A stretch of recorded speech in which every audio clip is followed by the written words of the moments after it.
बंदी छोड़ सतगुरु रामपाल जी परमेश्वर जी की जय हो। परम पिता परमात्मा सारी सृष्टि के रचनहार कुल मालिक असंख्य ब्रह्मांडों के स्वामी जगत गुरु तीनों लोकों में प्रवेश करके सबका भरण पोषण करने वाले राजाधिराज आत्माधार नाथों के नाथ देवों के देव महादेव सर्वेश्वर महेश्वर मृत्युंजय अजरो अमर आदि अनादि सनातनी प्रभु जगत पिता जगदीश्वर श्री श्री 1008 की उपाधि के वास्तविक अधिकारी अकाल मूरत शब्द स्वरूपी राम वासुदेव सर्वगतम ब्रह्म परम पूज्य प्रथम पूज्य परम संत परम पुरुष परम धनी परम दयालु सत्य कबीर हक्का कबीर अल्लाहु अकबर बाखबर अल्लाह ताला जगत के तारणहार जगत के मुक्तिदाता जगत के जगन्नाथ हारे के सहारे हिंदुओं के राम मुसलमानों के अल्लाह सिखों के वाहेगुरु ईसाइयों के मसीह दया के सागर दयानिधि करुणा के सागर करुणानिधि स्वयंभू परिभू संकट मोचन कष्ट हरण मंगल करण दुख भंजन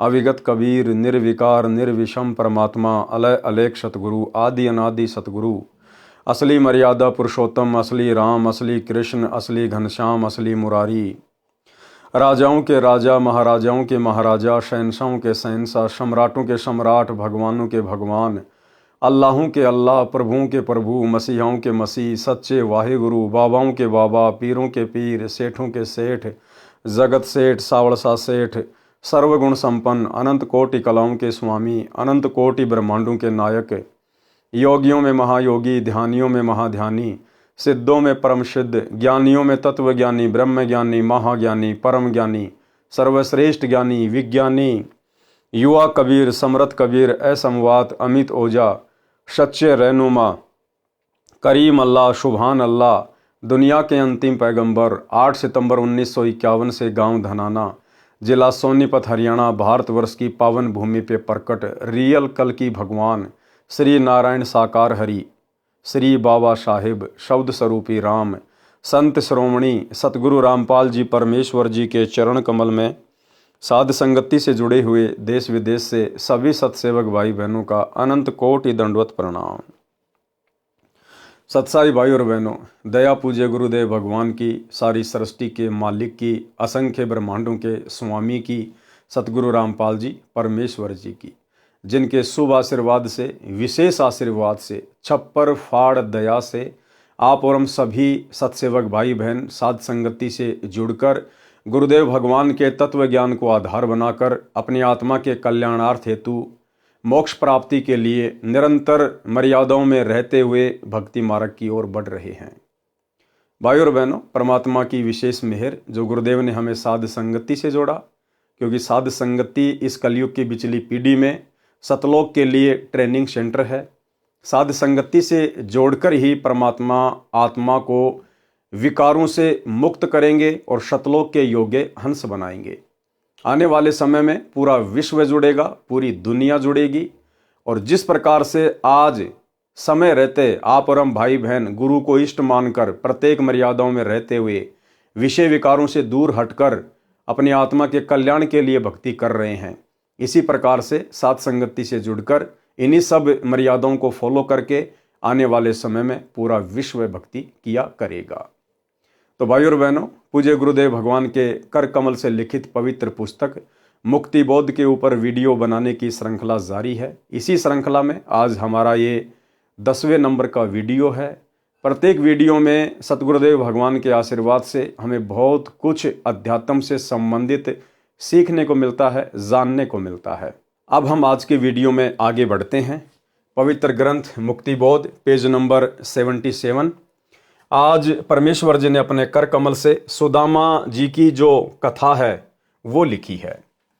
कथा एक चीज का भाई और बहनों आप और हमने अब ज्ञान हो जाना चाहिए, पूरी तरह से ये आभास हो जाना चाहिए, हमारे हर प्रकार के संदेह मिट जाने चाहिए। हम जिन पवित्र सदग्रंथों को पढ़ रहे हैं, सबसे पहली बात तो ये कि ये तत्व ज्ञान समझ में आने के बाद, सतगुरु का ज्ञान समझ में आने के बाद भगत को ये पता चल जाना चाहिए कि इस पृथ्वी पर यदि कोई सबसे उत्तम सर्वमान्य सर्वश्रेष्ठ प्रमाणित सदग्रंथ है तो केवल सतगुरु रामपाल जी परमेश्वर जी के सत्संग हैं या उनके कर कमल से लिखी गई पुस्तकें हैं। बाकी गीता, वेद, कुरान, पुराण, बाइबल ये आधा अधूरा ज्ञान है, आधा अधूरा ज्ञान। और गुरुदेव भगवान जब अपने कर कमल से इन पवित्र शास्त्रों में, इन पुस्तकों में, जैसा कि हम मुक्ति बोध को पढ़ रहे हैं, यदि गुरुदेव इनमें कोई कथा शामिल करेंगे तो भाइयों और बहनों फिर विचार करना चाहिए, केवल परमेश्वर की ही महिमा होगी उसमें। भले जिक्र उसमें श्री रामचंद्र जी का आओ, जिक्र उसमें श्री कृष्ण और सुदामा का आओ, लेकिन गुरुदेव ने यदि उन कथाओं का जिक्र अपनी पवित्र पुस्तकों में कर दिया है तो फिर ये 100% परम सत्य है कि श्री कृष्ण जी के रूप में फिर वो लीला, वो अद्भुत कार्य, वो चमत्कार हमारे गुरुदेव भगवान ने ही किया है, कबीर परमात्मा ने ही किया है। यदि कहीं राम का जिक्र आ गया, किसी अन्य का जिक्र आ गया, ब्रह्मा विष्णु महेश का जिक्र आ गया, तो समझ लेना वो सारे अद्भुत कार्य, अद्भुत लीलाएं गुरुदेव भगवान ने स्वयं ही उन ब्रह्मा विष्णु महेश का रूप धारण करके की हैं। अन्यथा आप और हम भाई बहन, हमारी एक एक श्वास की कितनी कीमत है। गुरुदेव भगवान ने कितना वजन बताया भगत की एक एक श्वास का, कि कहता हूं कहीं जात हूं, कहूं बजाकर ढोल, श्वास जो खाली जात है ये 3 लोक का मोल। तो परमात्मा इन देवी देवताओं की झूठी महिमा करवा के हमारी श्वासें बर्बाद नहीं करवाएंगे। आप और हम भगत भाई बहनों को गुरुदेव भगवान ने इस कलयुग की बिचली पीढ़ी में पैदा केवल ब्रह्मा विष्णु महेश की, देवी देवताओं की, राम और श्री कृष्ण की महिमा के लिए नहीं किया।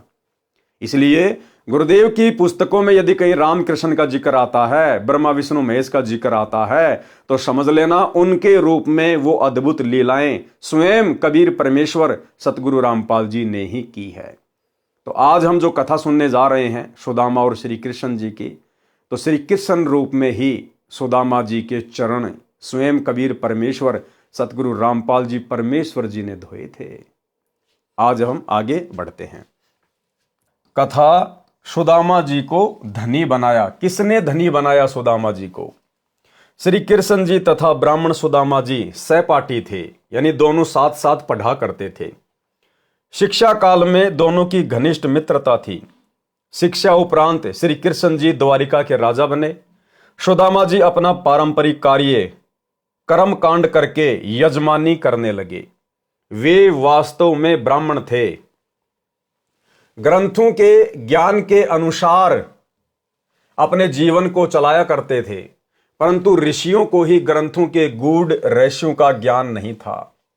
इस कारण से साधना, शास्त्र विधि त्याग कर मनमाना आचरण जो गुरुजनों ने बताया हुआ था वही किया करते थे, जिससे वर्तमान में कोई लाभ नहीं हो रहा था। श्री सुदामा जी की किसी यजमान को भ्रमित करके रुपए या अन्य पदार्थ नहीं लेते थे। केवल अपना व परिवार का भोजन तथा कपड़े यदि आवश्यकता हुई तो लेते थे। कुछ दिन कोई क्रियाकर्म करवाने वाला नहीं आया। एक समय ऐसा आया कि सुदामा जी के पास कोई ऐसा यजमान नहीं आया कर्मकांड करवाने वाला। भोजन की समस्या पूरे परिवार को हो गई।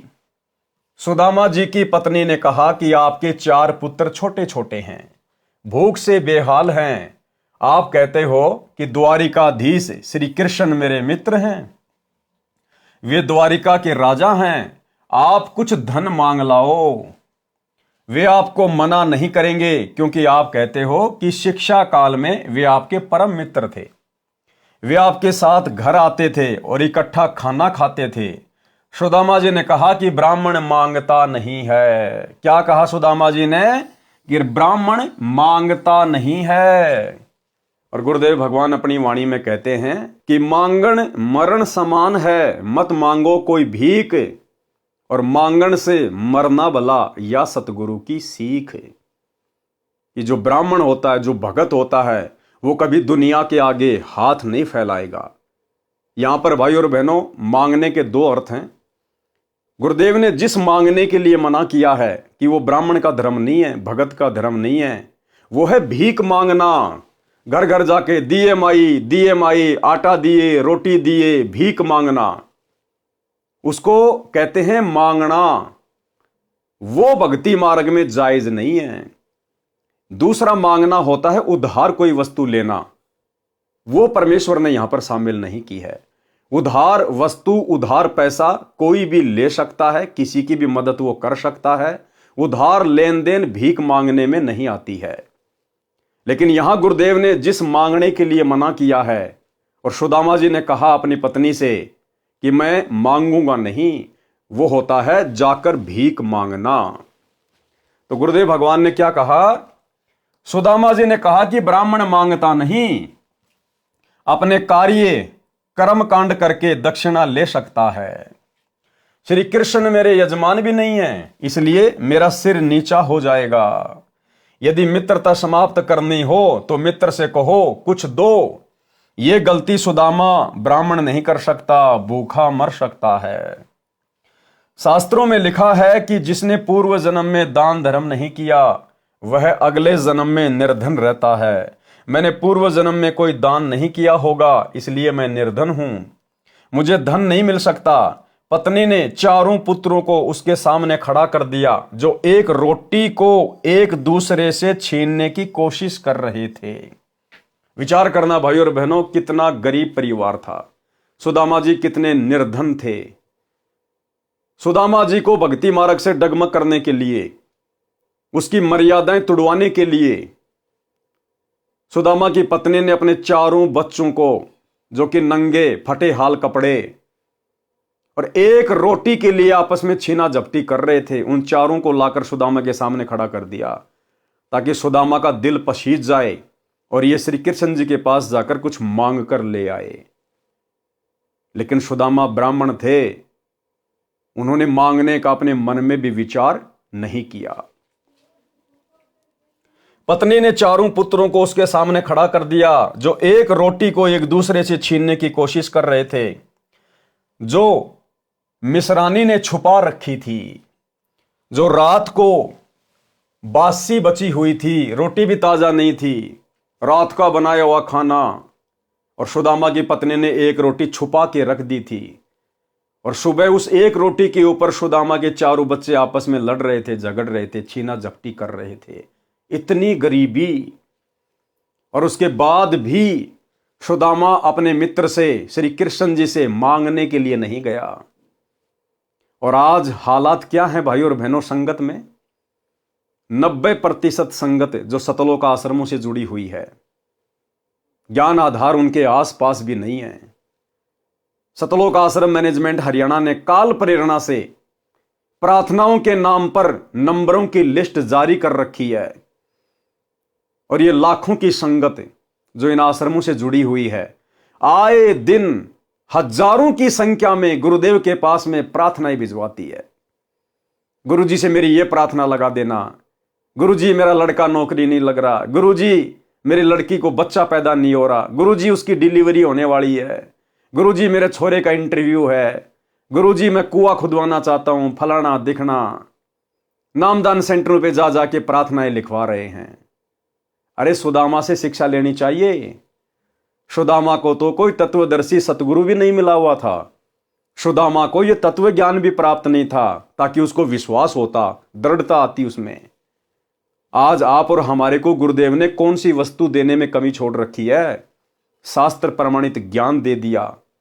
विश्वास के लिए गुरुदेव ने हमारे 100 कार्य किए, और फिर भी हम लोग मर्यादा में रहकर भक्ति ना करके, क्योंकि जो व्यक्ति मर्यादा में रहकर गुरु को इष्ट मानकर भक्ति करेगा, उसको तो किसी के आगे हाथ फैलाने की जरूरत ही नहीं पड़ेगी।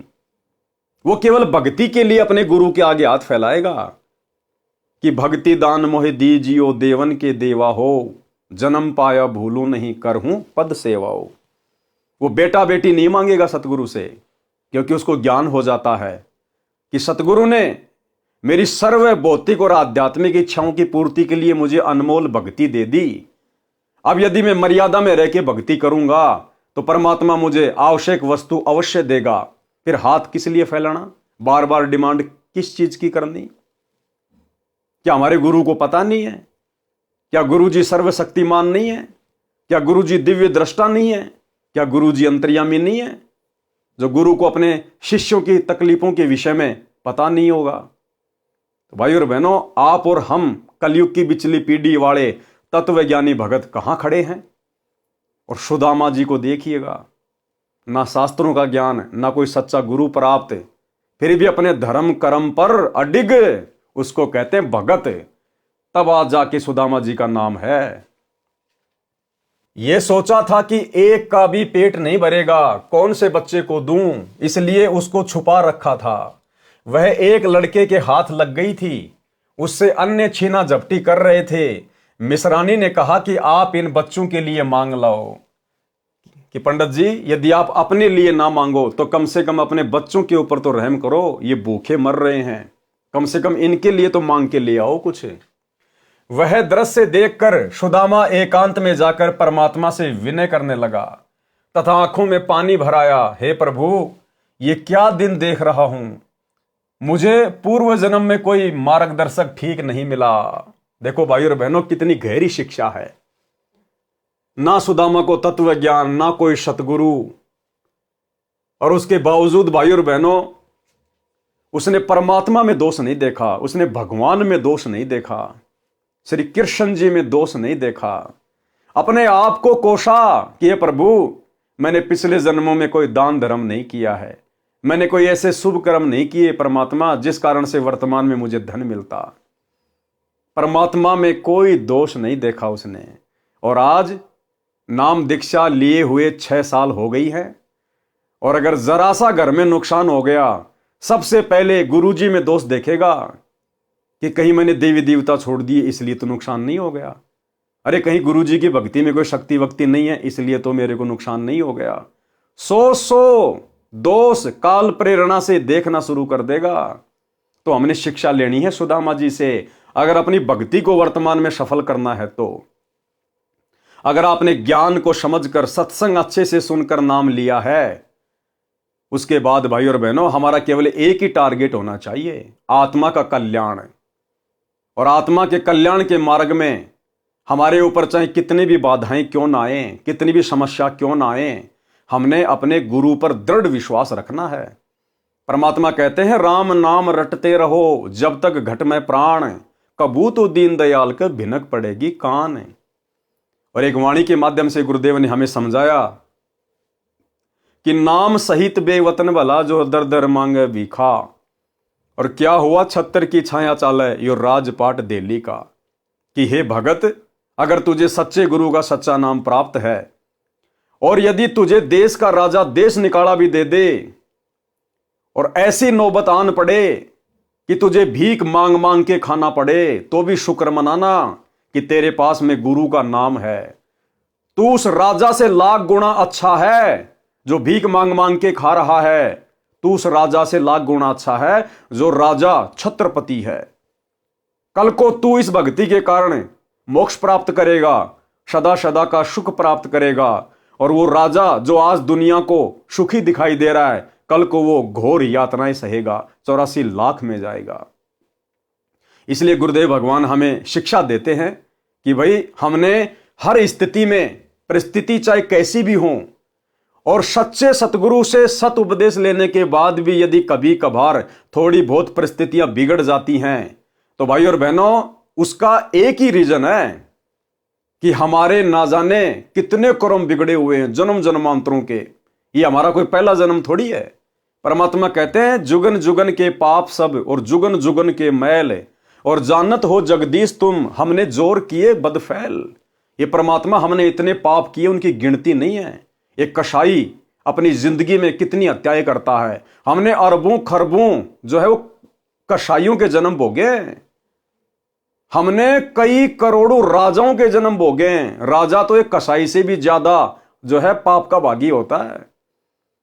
तो हमारे इतने संचित पाप कर्मों का ढेर, और उसको परमात्मा यदि हल्का सा काट रहे हैं, थोड़ी बहुत कोई समस्या आ भी रही है, तो यही सोचना चाहिए कि परमात्मा मेरी पहाड़ जैसी समस्या को और हल्के में काट रहा है।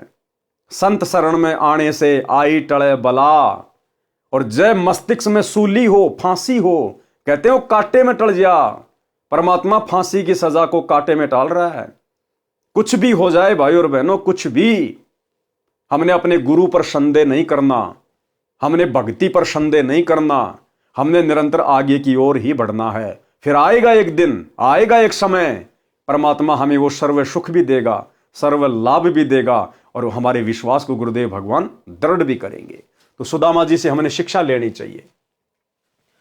वह दृश्य देखकर सुदामा एकांत में जाकर परमात्मा से विनय करने लगा तथा आंखों में पानी भराया, हे प्रभु, ये क्या दिन देख रहा हूं, मुझे पूर्व जन्म में कोई मार्गदर्शक ठीक नहीं मिला, जिस कारण से मैंने दान नहीं किया है। हे प्रभु, मुझसे ये भूखे बच्चे देखे नहीं जाते, या तो मुझे मार दो या फिर इन चारों को अपने पास बुला लो।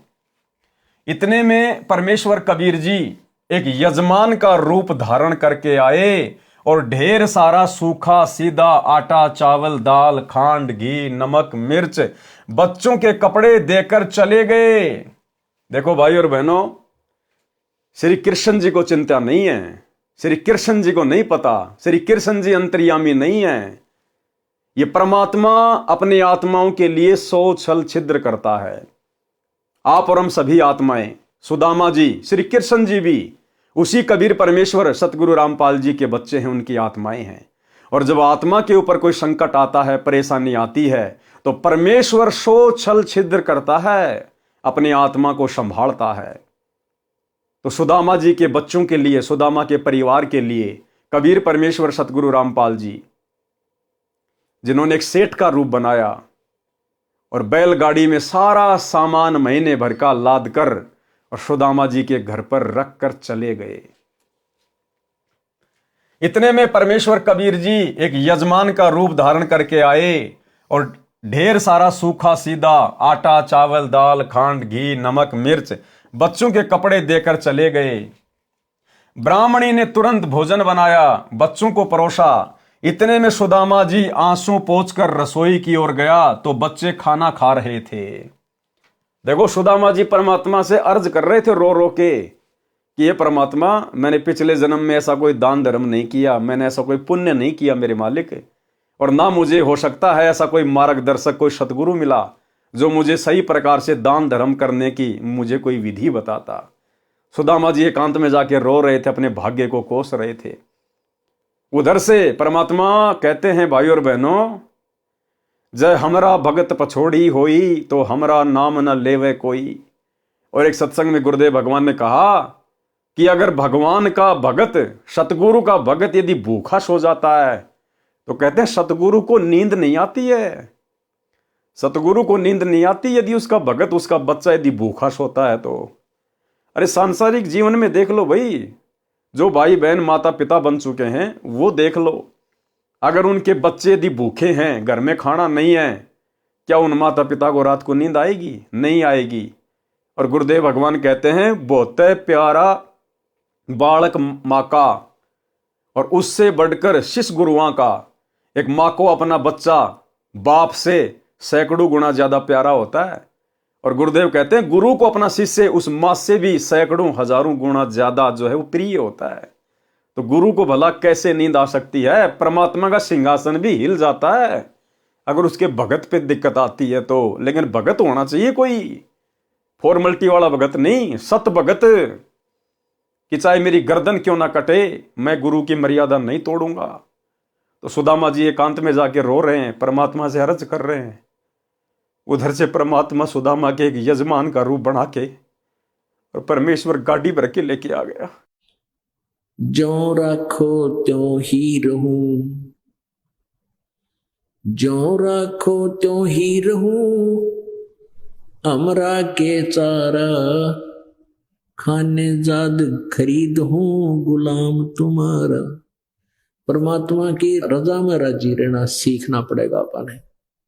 परमात्मा चाहे किसी प्रकार भी आपको रखता है, चाहे भूखा रखता है, प्यासा रखता है, पर कहते ये ऐसा नहीं होगा कि भूखा और प्यासा आपको रख ले भगवान, क्योंकि ये दयालु मालिक है।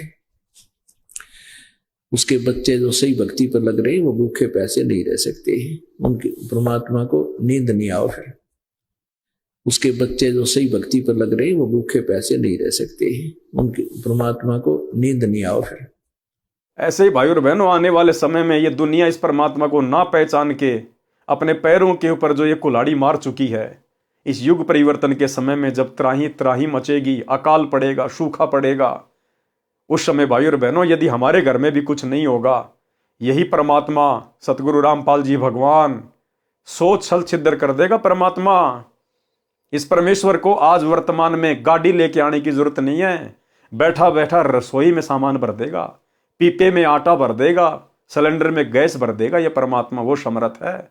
छोटा सा संकेत जो गुरुदेव भगवान ने किया है कि जब आपके घर में 2 दाने नहीं होंगे, सुबह मटका भरा हुआ मिलेगा। मटका सुनिए, फिर भगवान व्यवस्था करेगा। आपके घर में 2 दाने होंगे, तड़के भरा पाओगा मटका, पिप्पा भरा पाओगा आटे का, इस तरह कर देगा दाता आपके लिए। लेकिन भक्ति करवाने के लिए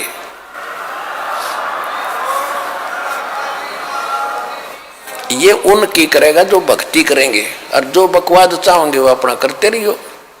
ठीक है, जैसा भक्ति भजन करेंगे उनका लाभ मिल जाएगा, लेकिन वो उसमें से खड़ी रह जाएंगे। तो भाई और बहनों, परमात्मा कहते हैं चिंत्या तो हरि नाम की और न चिंत्या दास, और जो कोई चिंत्या नाम बिना सोई काल की फांस। हम सत्सेवक भाई बहनों ने केवल चिंत्या एक ही बात की करनी है अब इस स्टेज पर आने के बाद, केवल मर्यादाओं की। भाई घर छूटो चाहे जग रूठो, चाहे रूठो ये संसारा हो, कौन सुनेगा फिर मेरी काल लोक में जब गुरु रूठ गया मेरा हो। और भाई और बहनों, जब भगत के ऊपर ऐसी परिस्थिति आती हैं, ऐसे हल्के पुल्के संकट आते हैं, तो समझ लेना कि वो गुरु परीक्षा ले रहा है। गुरु की नजर पल पल हमारे ऊपर है। थोड़ा बहुत कोई संकट देखकर ही तो गुरु देखेगा कि मेरे भगत के अंदर शील, संतोष, विवेक, दया, अक्षमा, इसके अंदर कुछ गुण विकसित हुए हैं या नहीं हुए हैं। मेरा भगत मेरे ऊपर दृढ़ विश्वास कर पा रहा है या नहीं कर पा रहा है, या खाली देखा देखी भक्ति कर रहा है। जैसे परमात्मा अपनी वाणी में कहते हैं, भक्ति भाव भादो नदी सब चले गहराए, और सरिता सोए जानिए जो जेठ मास ठहराए। असली नदी वो है जो जेठ के महीने में, जून के महीने में, गर्मी के महीने में भी जो बहती रहे, असल में वो है नदी। तो भगवान सतगुरु अपने भक्तों को थोड़े बहुत कष्ट देकर, अपनी तरफ से परेशानियां देकर भी अपने भगत की परीक्षा लेता है। तो सुदामा जी ने परमेश्वर से एकांत में जाके रो रो के अर्ज की। उधर से परमपिता परमेश्वर जी आए और मालिक सारा सामान घर में रख के चले गए। इतने में परमेश्वर कबीर जी एक यजमान का रूप धारण करके आए और ढेर सारा सूखा सीधा आटा, चावल, दाल, खांड, घी, नमक, मिर्च बच्चों के कपड़े देकर चले गए। ब्राह्मणी ने तुरंत भोजन बनाया, बच्चों को परोसा। इतने में सुदामा जी आंसू पोंछकर रसोई की ओर गया तो बच्चे खाना खा रहे थे। पूछने पर पता चला कि कोई भगत आया था। कौन भगत आता था भाई और बहनों? गरीब की मदद कौन करता है? गरीब की मदद तो केवल गरीब निवाज करता है, भगत की मदद केवल सतगुरु करता है। पूछने पर पता चला कि कोई भगत आया था, वह सामान दान कर गया है। सुदामा जी ने पूछा कि क्या नाम बताया था? पत्नी ने कहा कि दामोदर नाम बताया था। दामोदर अपने आप को छुपाया परमात्मा ने, जैसे आज छुपा रहे अपने आप को। संत रामपाल जी के नाम से आ गए कबीर परमात्मा। पत्नी ने कहा कि दामोदर नाम बताया था। सुदामा जी ने अपने दिमाग पर जोर दिया तो कोई भी दामोदर नाम का यजमान उनका नहीं था, कि भाई मेरा तो कोई दामोदर नाम का कोई यजमान है ही नहीं, भला कौन दे गया। उस नाम का कोई भी व्यक्ति नगरी में नहीं था। उस दिन के अतिरिक्त 3 दिन का राशन पूरे परिवार का था। 3 दिन का राशन रख गए परमात्मा पूरा। 3 दिन का क्यों रखा? मालिक ने आगे भी सोच रखा था कि आगे मैं किस विधि से इन बच्चों का पालन पोषण करूंगा। उस दिन के अतिरिक्त 3 दिन का राशन पूरे परिवार का था। पत्नी ने फिर आग्रह किया कि आप श्री कृष्ण जी से कुछ मांग कर ले आओ, तो सुदामा ने हाँ कर दी। देखो भाई और बहन, हम लोग ऐसे मार खा जाते हैं, ऐसे मार खा गया सुदामा। उधर जाके जब वो भगवान से अरदास कर रहा था तो परमात्मा पीछे से यजमान का रूप बना के सब कुछ रख के चले गए। लेकिन सुदामा का धैर्य फिर जवाब दे गया पत्नी के बार बार कहने से, और फिर सुदामा ने हाँ कर दी कि ठीक है मैं जाता हूं। लेकिन मन में फिर भी यही था कि मांगूंगा कुछ नहीं, अगर नहीं जाऊंगा तो ये घर में झगड़ा करेगी, इससे अच्छा है चलो मैं जाके आ जाता हूं। अगर वो अपने आप दे देगा तो ठीक है, नहीं तो मैं नहीं मांगूंगा। पत्नी ने फिर आग्रह किया कि आप श्री कृष्ण जी से कुछ मांग कर ले आओ। तो सुदामा ने हां कर दी, परंतु मन में यही था कि जाकर आ जाऊंगा, मांगूंगा नहीं। किसी मित्र या रिश्तेदारी में जाते समय उनके लिए घर से कुछ मिठाई बनवा कर ले जाने की परंपरा थी। उसके स्थान पर पत्नी ने 3 मुट्ठी यानी 250 ग्राम चावल भूनकर भगत के पल्ले से बांध दिए। सुदामा जी द्वारिका में तीसरे दिन शाम को पहुंचा। मैले कपड़े, टूटी जूती, एक भिखारी जैसे वेश में श्री कृष्ण जी के राजभवन के सामने द्वार पर खड़ा हो गया और द्वारपाल से अंदर जाने के लिए आज्ञा चाहिए। तो द्वारपाल ने परिचय पूछा, कौन हो, क्या नाम है, कहां से आए हो, क्या काम है? ये राजा का राजभवन है, आपको किससे मिलना है? सुदामा जी ने अपना परिचय दिया। फिर द्वारपाल ने कहा कि पहले हम महाराज जी से आज्ञा लेकर आएंगे, यदि आज्ञा हुई तो आपको मिलाएंगे। द्वारपाल ने श्री कृष्ण जी को सब पता बताया। तो श्री कृष्ण नंगे पैरों सिंहासन छोड़कर दौड़े दौड़े आए। श्री कृष्ण भाई और बहनों राजा था, राजा में अहंकार होता है, राजा में मान बढ़ाई होती है। राजा अपने एक मैले कुचैले गरीब से भगत के लिए नंगे पैर दौड़कर नहीं आता कभी भी। राजा को सौ टेंशन हो जाएगी, लोग क्या कहेंगे, दुनिया क्या कहेगी। वो परमपिता परमेश्वर, सारी सृष्टि का राजा कबीर भगवान सतगुरु रामपाल जी उस समय श्री कृष्ण जी के रूप में सिंहासन पर विराजमान थे और मालिक को मालूम था कि मेरा बच्चा आ रहा है। और भगवान का बच्चा और 3 लोक के देवताओं के आगे हाथ फैलाए, ये भगवान सहन नहीं कर सकता। इसलिए परमात्मा सतगुरु रामपाल जी स्वयं श्री कृष्ण रूप बनाकर सिंहासन पर जाकर बैठ गए। और जैसे ही सुदामा का नाम सुना, तुरंत नंगे पैर दौड़ लिए परमात्मा। ये परमेश्वर अपनी आत्माओं से इतना प्रेम करते हैं और आप और हम आज भी इनको नहीं पहचान पा रहे। आज हमारे लिए 21 महीने की 2006 में जेल, 2014 से 10 साल से जेल। भाई और बहनों, आम संत होता तो फांसी खा के मर जाता, फांसी खा के। परमार्थ के लिए निस्वार्थ भाव से इतना संघर्ष धरती पे कोई नहीं कर सकता। केवल एक बाप अपने बच्चों के लिए कर सकता है, परमात्मा अपनी आत्माओं के लिए ही कर सकता है। तो परमेश्वर दौड़ लिए। द्वारपाल ने श्री कृष्ण जी को सब पता बताया। तो श्री कृष्ण जी नंगे पैरों सिंहासन छोड़कर दौड़े दौड़े आए और मैले धूल भरे कपड़ों समेत सुदामा जी को गले से लगा लिया और सिंहासन पर बैठा दिया, अपने सिंहासन पर बैठा दिया परमेश्वर ने। फिर अपने हाथों सुदामा जी के पैर धोए। भाई और बहनों, आज हमें अपने गुरुदेव के चरणामृत को बनाने के लिए उनके चरण धोने में शर्म आ रही है। और यहां परमात्मा ने अपनी आत्मा को सिंहासन पर बैठा कर उनके पैर धोए गरम गरम पानी से, परमेश्वर जी ने। फिर अपने हाथों सुदामा जी के पैर धोए, नहाया, नए कपड़े पहनाए, कई प्रकार का भोजन बनवाया। खाने के लिए जो चावल सुदामा जी लाए थे उनको बड़ी रुचि के साथ श्री कृष्ण जी ने खाया। भाई और बहनों, बहुत गहरी शिक्षा है, ध्यान रखना। सुदामा जी की पत्नी ने, मिश्रानी ने जो 250 ग्राम चावल, 3 मुट्ठी चावल जो दिए थे भून के, परमेश्वर ने, सतगुरु रामपाल जी भगवान ने बड़े प्रेम के साथ में खाए, बड़े आनंद के साथ में खाए। सुदामा जी के चावल का भोग लगाया परमात्मा ने। सुदामा जी के खाने के लिए कई प्लेटों में हलवा, खीर, कई सब्जी रोटी सामने रख दी। सुदामा जी को अपने घर का दृश्य याद आया कि आज शाम का खाना घर पर नहीं है। बच्चे भूखे बैठे हैं, रो रहे होंगे, माँ रोटी रोटी कह रहे होंगे, मैं ये पकवान कैसे खाऊं? यदि नहीं खाऊंगा तो श्री कृष्ण जी को पता चलेगा कि मैं कुछ नहीं मांगने आया हूं। इसलिए एक टुकड़ा लेकर धीरे धीरे खाने लगा। उंगलियों को बार बार मुख में चाटकर समय बिताने लगा। परंतु श्री कृष्ण की दृष्टि तो मित्र के मुख कमल पर थी। परमेश्वर कबीर देव सतगुरु रामपाल जी की दृष्टि तो अपने भगत के मुख कमल के ऊपर थी। और ना होती तो भी कोई बड़ी बात नहीं भाई और बहनों, ये मालिक तो अंतर्यामी है।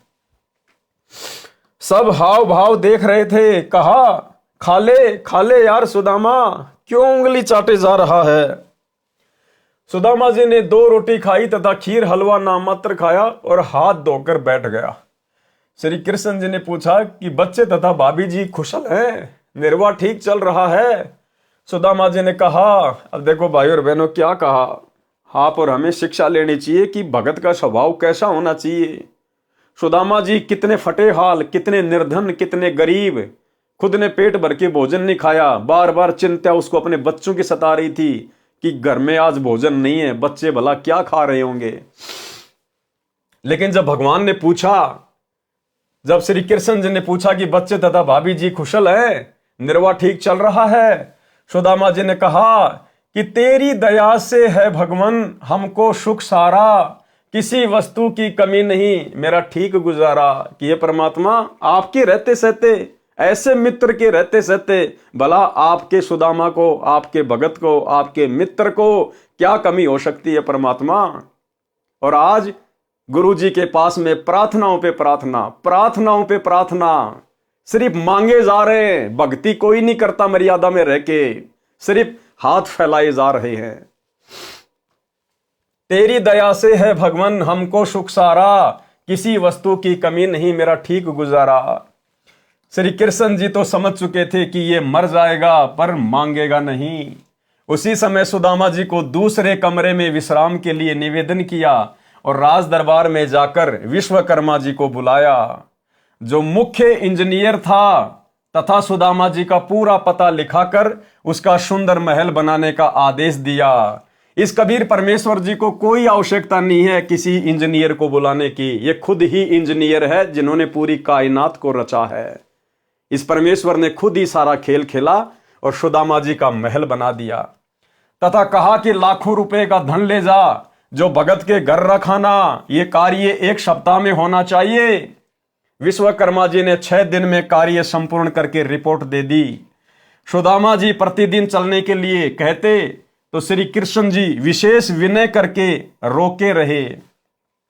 7वें दिन सुदामा चल पड़ा, नए बहुमूल्य कपड़े पहने हुए थे। रास्ते में सोचता हुआ आ रहा था कि श्री कृष्ण मेरे से पूछ रहा था कि किसी वस्तु का अभाव तो नहीं है। क्या उसको दिखाई नहीं दे रहा था कि मेरा क्या हाल है? वही बात सही हुई कि मित्रता समान हैसियत वालों की निभती है। सुदामा जी के मन में दोष आ गया। अंत में परमेश्वर जी ने सुदामा जी को विदा कर दिया और बढ़िया बढ़िया सुंदर सुंदर जो है कपड़े उनको पहना दिए। अब भाई और बहनों, सुदामा के मन में ये कि देख, चलते समय और मेरी हालत को देखकर और मुझे कुछ दान धर्म तक नहीं दिया कि भाई तू ले जा, 1000 रुपए ले जा, लाख रुपए ले जा, ये सामान ले जा। भाई वो तो राजा था, कुछ भी दे सकता था, लेकिन देख मुझे कुछ नहीं दिया। और फिर मन ही मन में सोचने लगा कि लोग ठीक कहते हैं, मित्रता अपनी समान हैसियत वाले के साथ में ही होनी चाहिए, गरीब की अमीर की मित्रता नहीं होती है। और फिर मुझसे पूछ रहा है कि घर में कोई कमी तो नहीं है, क्या उसको दिखाई नहीं दे रहा था? मेरे फटे पुराने कपड़े, मेरा मैला कुचैला शरीर, क्या उसको दिखाई नहीं दे रहा था कि मैं कितना सुखी हूं और मैं कितना दुखी हूं? फिर भी मेरे से कह रहा है कि सब ठीक ठाक है ना। इतना दोष सुदामा जी के मन में श्री कृष्ण जी के प्रति आ गया। आप और हमारे लिए शिक्षा है भाई और बहनों, आप और हमारे लिए।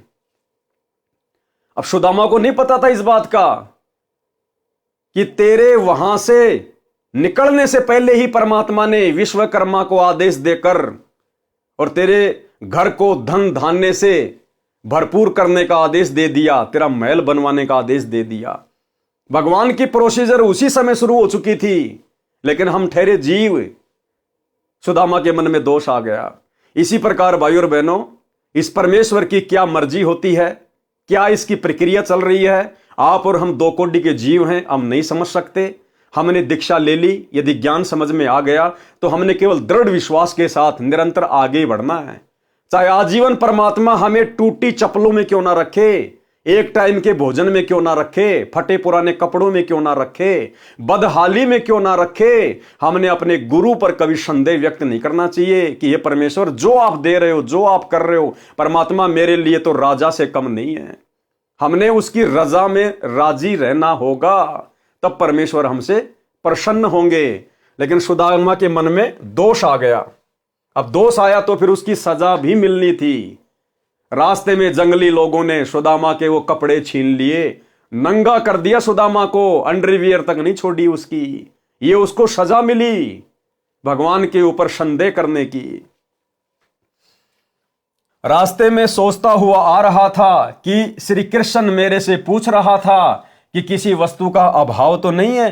क्या उसको दिखाई नहीं दे रहा था कि मेरा क्या हाल है? वही बात सही हुई कि मित्रता समान हैसियत वालों की निभती है। इतनी देर में जंगली भीलों ने रास्ता रोक लिया और कहा कि निकाल दे जो कुछ ले रखा है। सुदामा जी ने कहा कि मेरे पास कुछ नहीं है। भीलों ने तलाशी ली तो कुछ नहीं मिला। सुदामा जी के कीमती धोती कुर्ता छीन ले गए, उसको नंगा छोड़ गए। सुदामा जी को यह सजा अविश्वास की मिली थी। किस बात की सजा मिली भाई और बहनों? अविश्वास की। जबकि सुदामा तो उस समय परमेश्वर की शरण में भी नहीं था। उसने कोई गुरु भी धारण नहीं कर रखा था जो तत्वदर्शी हो। उसके बाद भी भगवान के ऊपर अविश्वास करने की यह सजा मिली। आज आप हमें वही परमात्मा मिला हुआ है, कबीर देव सतगुरु रामपाल जी। आज हम इनकी शरण में हैं।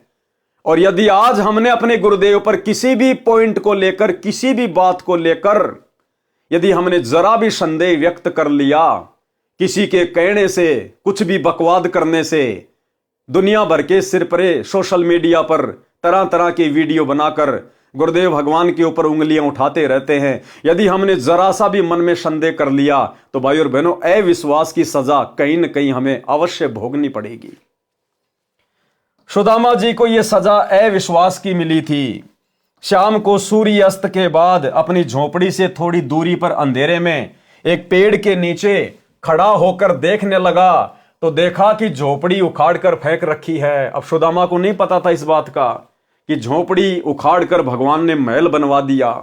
सुदामा ने देखा भाई किसी अमीर आदमी ने और मेरी झोपड़ी को उखाड़ दिया और यहां पर अपना महल बना लिया। और भाई पता नहीं मेरे बच्चे कहां होंगे, किस हाल में होंगे, भूखे मर रहे होंगे। ये सोचने लगा एक पेड़ के नीचे खड़ा होकर। अंधेरा था, नंगा था, एक पेड़ के ओट में खड़ा होकर सोचने लगा। अपने मकान के पास में खड़ा होकर देखने लगा तो देखा कि झोपड़ी उखाड़ कर फेंक रखी है। उसके स्थान पर आलीशान महल 2 मंजिल का बना है। सुदामा जी दुखी हुए कि किसी ने झोपड़ी भी उखाड़ दी और कब्जा करके अपना मकान बना लिया। बच्चे तथा पत्नी पता नहीं कहां भूख के मारे डूबकर मर गए होंगे। अब जीवित रहकर क्या करना है? मैं भी दरिया में समाधि लेकर जीवन अंत करता हूं। यदि परिवार जीवित भी होगा तो भूख के मारे तड़फ रहा होगा, मेरे से देखा नहीं जाएगा। वहां से चलने वाला था। उसकी पत्नी महल पर खड़ी होकर अपने पति के आने की बाट देख रही थी। जो मिसरानी थी वो महल की छत पे खड़ी होकर सुदामा का वेट कर रही थी कि पंडित जी कहीं विचलित ना हो जाएं, पंडित जी कहीं डगमग ना हो जाए। वह विचार कर रही थी कि पंडित जी अपनी झोपड़ी को न पाकर कुछ बुरी ना सोच लें। इसलिए द्वारिका के रास्ते पर टकटकी लगाए खड़ी थी। उसने उसी समय एक व्यक्ति अंधेरे में खड़ा महसूस हुआ। पंडिताइन ने देखा कि एक व्यक्ति सामने अंधेरे में खड़ा है। मिश्राणी शीघ्रता से दीपक लेकर उस ओर चली। सुदामा जी पेड़ की ओट में होकर देखने लगा कि यह स्त्री कौन है, दीपक लेकर कहां जाएगी। दीपक की रोशनी में सुदामा ने अपनी पत्नी को पहचान लिया, परंतु महल से आई है, यह क्या माजरा है। सुदामा जी ने कहा कि दीपक बुझाओ, मैं नंगा हूं। रास्ते में भीलों ने मेरे वस्त्र छीन लिए जो श्री कृष्ण जी ने नए बहुत कीमती बनवाए थे। पंडितानी ने दीपक बुझा दिया। सुदामा ने पूछा कि यह महल किसने बना दिया, अपनी झोपड़ी किसने उखाड़ दी। आपकी कृपा से सब कुशल है, किसी वस्तु की कमी नहीं है, निर्वाह ठीक चल रहा है। भाई और बहनों, विचार करने की बात है, गहरी शिक्षा है।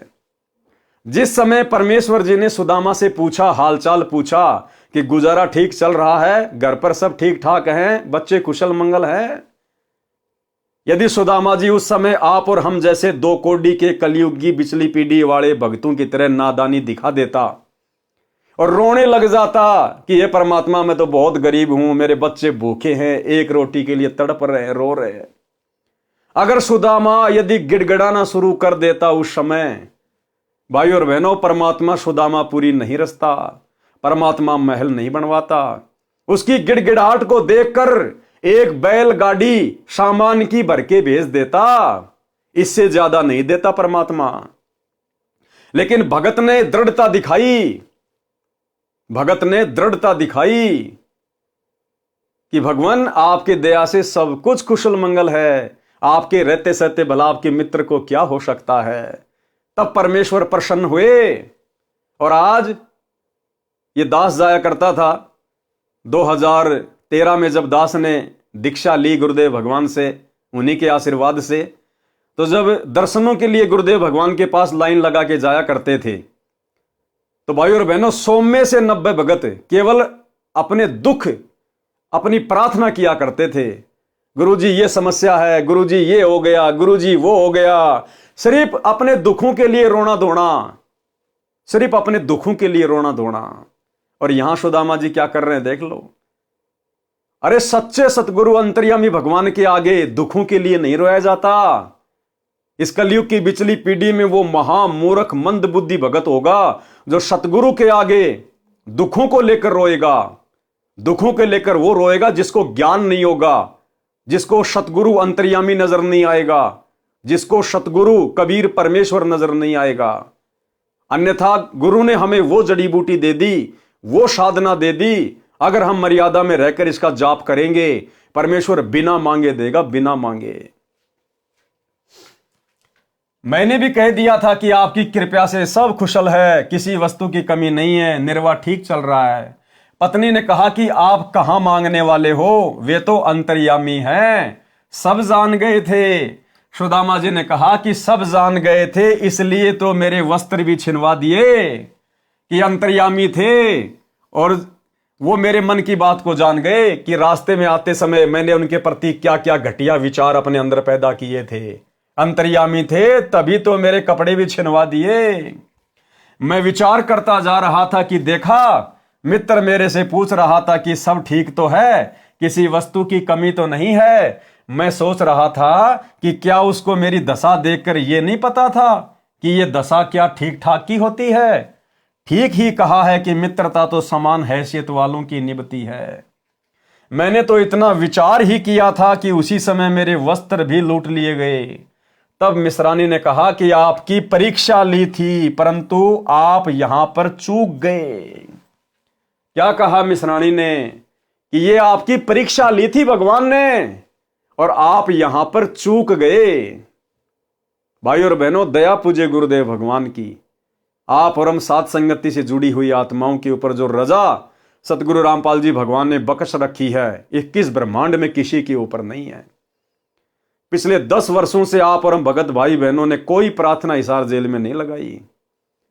आप और हमने कोई भी संदेह, किसी भी प्रकार का कोई भी शंका अपने गुरुदेव पर और भक्ति पर नहीं की। आप और हमने केवल उनको अंतर्यामी परमेश्वर मानकर मर्यादा में रहकर भक्ति पर जोर दिया, और इसी का यह नतीजा है कि आज गुरु हम पर प्रसन्न है और गुरु ने हम सबका ज्ञान योग खोल दिया। क्योंकि ये ज्ञान योग खुले बिना हमें गुरु में कभी भी इष्ट नजर नहीं आ सकता, कबीर भगवान नजर नहीं आ सकता। तब मिश्रानी ने कहा कि आपकी परीक्षा ली थी, परंतु आप यहीं पर चूके थे, उसी का झटका आपको दिया। अब देख तेरे मित्र का कमाल, अब देख परम मित्र का कमाल। साधु माई बाप है, साधु बाई बंद, साधु मिलावे राम से काटे यम के फंद। बच्चों के वस्त्र राजाओं जैसे हैं, 4 सिपाही चारों कोणों पर रखवाली कर रहे हैं। वाणी नंबर 106 में यही कहा है कि संत सुदामा जी श्री कृष्ण के संगी यानी मित्र थे। जो दारिद्र यानी निर्धनता की दरिया नदी यानी अत्यधिक निर्धन व्यक्ति था, उसके चावल खाकर कंचन सोने के महल बख्श दिए, यानी निशुल्क मुफ्त में दे दिए। क्या खाकर? उसके चावल खाकर।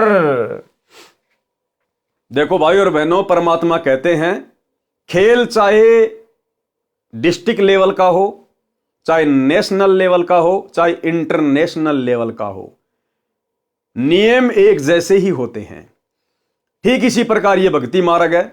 यह भक्ति चाहे 3 लोक की हो, चाहे 21 ब्रह्मांड की हो, चाहे सतलोक की हो, नियम एक जैसे ही हैं।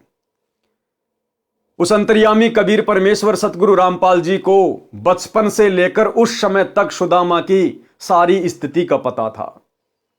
क्या परमात्मा पहले उसके घर नहीं बनवा सकते थे? क्या पहले परमात्मा उसके घर को धन धान्य से परिपूर्ण नहीं कर सकते थे? कर सकते थे, ये सर्वशक्तिमान है, लेकिन क्यों नहीं किया? इस भक्ति का नियम है। परमात्मा कहते हैं देते को हरि देत है जहां तहां से आण, और अण देवा मांगत फिर साहिब सुने नहीं कान। जब तक उस कबीर परमेश्वर जी ने सुदामा के चावल का भोग नहीं लगा लिया, तब तक सुदामा के ऊपर मेहर नहीं बख्शी। समझ जाओ भाई और बहनों, कितनी बड़ी मेहर हुई है साथ संगति से जुड़ने के बाद। आज इस पूरे 21 ब्रह्मांड में यदि उस कबीर परमेश्वर को कोई इष्ट मानकर गीता अध्याय 3 श्लोक नंबर 13 के अनुसार निस्वार्थ भाव से अपनी आत्मा के कल्याण के लिए, गुरु को प्रसन्न करने के लिए यदि कोई उन्हें भोग लगा रहा है भंडारे का, भोग की आरती के साथ, अन्नदेव की आरती तो पूरी संगति करती है, लेकिन परमेश्वर को, कबीर देव को, सतगुरु रामपाल जी भगवान को भोग की आरती के साथ में भोग लगता है, भोग की आरती के साथ में। और केवल साध संगति से जुड़ी हुई आत्माएं हैं जिन्होंने घर को ही आश्रम बनाकर और घर पर गुरुदेव का आसन लगाकर, उनका बेड लगाकर और भोग की आरती के साथ में सभी भाई बहन अपने इष्ट को भोग लगाते हैं। 21 ब्रह्मांड में केवल चंद ही आत्माएं हैं।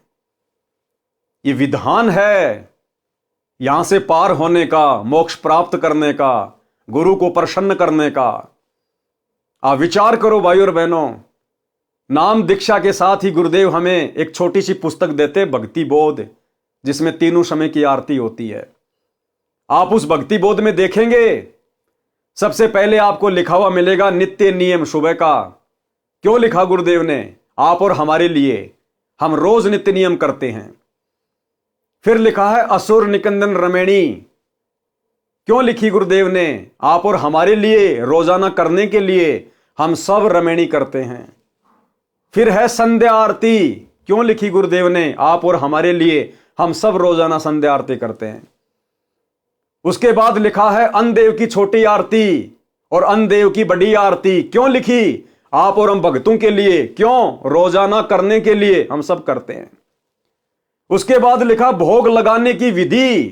क्यों लिखी गुरुदेव ने? गुरु को भोग लगाने के लिए।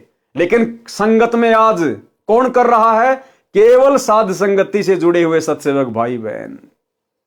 तो ये मेहर हुई है भाई और बहनों आप और हमारे ऊपर। इसलिए दास बारंबार कहता है कि साध संगति से जुड़े बिना, क्योंकि साध संगति गुरुदेव भगवान का सतलोक के लिए ट्रेनिंग सेंटर है, इस साध संगति से जुड़े बिना हमारी तमाम आध्यात्मिक क्रियाएं पूर्ण नहीं हो सकती है। तो जब परमेश्वर ने वो सुदामा जी के द्वारा लाए गए चावल का भोग नहीं लगाया, तब तक कुछ नहीं दिया। और जैसे ही गुरुदेव ने भोग लगाया, परमेश्वर ने सुदामापुरी रच दी। सुदामापुरी, कंचन के महल, बॉडीगार्ड भी खड़े हैं सिक्योरिटी के लिए कि कहीं कोई मेरे भगत को दुखी ना कर दे, परेशान ना कर दे। और आज भाई और बहनों यकीन मानना, आप और हम सत्सेवक इस काल की नजरों में कांटे की तरह चुभ रहे, कांटे की तरह भयंकर तरीके से। इसका जी करता है कि इनको मसल दूं मैं, लेकिन उसका जोर नहीं चल रहा हम सत्सेवकों के ऊपर, क्योंकि परमेश्वर ने रक्षा कवच बना रखा हमारे चारों तरफ, हमारे मकानों के चारों तरफ, हमारे शरीर के चारों तरफ रक्षा कवच। उसको तीर जैसे झटके लगते हैं जब वो पास आता है तो। और गुरुदेव भगवान ने स्पष्ट कर रखा कि बच्चों, अगर मर्यादा में रहोगे, गुरु को इष्ट मानोगे, ये देवी देवता ब्रह्मा विष्णु महेश ये तुम्हारे बॉडीगार्ड बनकर खड़े रहेंगे तुम्हारे घर के चारों तरफ, कि कोई भूत प्रेत अन्य कोई देवता इनको कोई दुखी ना कर दे, कोई परेशान ना कर दे। सतगुरु रामपाल जी भगवान के आदेश से, कबीर परमेश्वर के संविधान से ये देवी देवता हमारे घरों के चारों तरफ सिक्योरिटी करते हैं, सिक्योरिटी सूक्ष्म रूप में, तब हम सुरक्षित हैं गुरुदेव के विशेष आशीर्वाद से, क्योंकि हम गुरुदेव को प्रसन्न करने की दिशा में आगे बढ़ रहे हैं।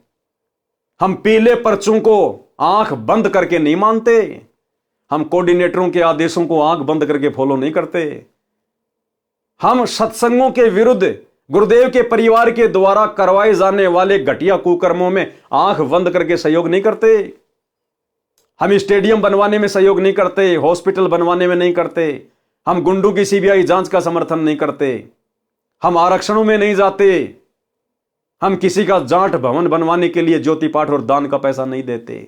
इसलिए गुरुदेव हम पर प्रसन्न है ज्ञान आधारित भक्ति को देखकर।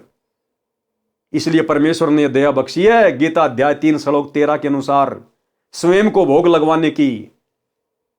इस 21 ब्रह्मांड में इस परमेश्वर को सतगुरु रूप में आए हुए भगवान को कोई पहचान नहीं सकता।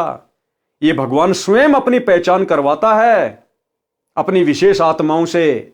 गोता मारूं स्वर्ग में जा बैठूं पाताल, गरीब दास ढूंढता फिरूं अपने हीरे मोती लाल। आज इस लाखों की संगत में से यदि परमेश्वर के कोई हीरे मोती लाल हैं, केवल सत्सेवक हैं, केवल सत्सेवक।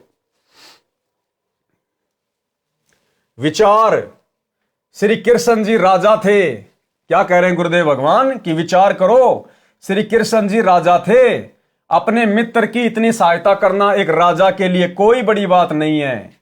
इतनी सहायता तो एक स्टेट का मंत्री अपने मित्र की आसानी से कर सकता है। परमेश्वर कबीर जी ने एक अति निर्धन मुसलमान लुहार तैमूर लंग की एक रोटी खाकर 7 पीढ़ी का राज्य बख्श दिया था। उसी जीवन में तैमूर लंग राजा बना जिसका राज्य विशाल था। दिल्ली की राजधानी पर उसने अपना प्रतिनिधि छोड़ा था। उसकी मृत्यु के उपरांत कुछ समय दिल्ली की गद्दी पर अन्य ने कब्जा कर लिया था।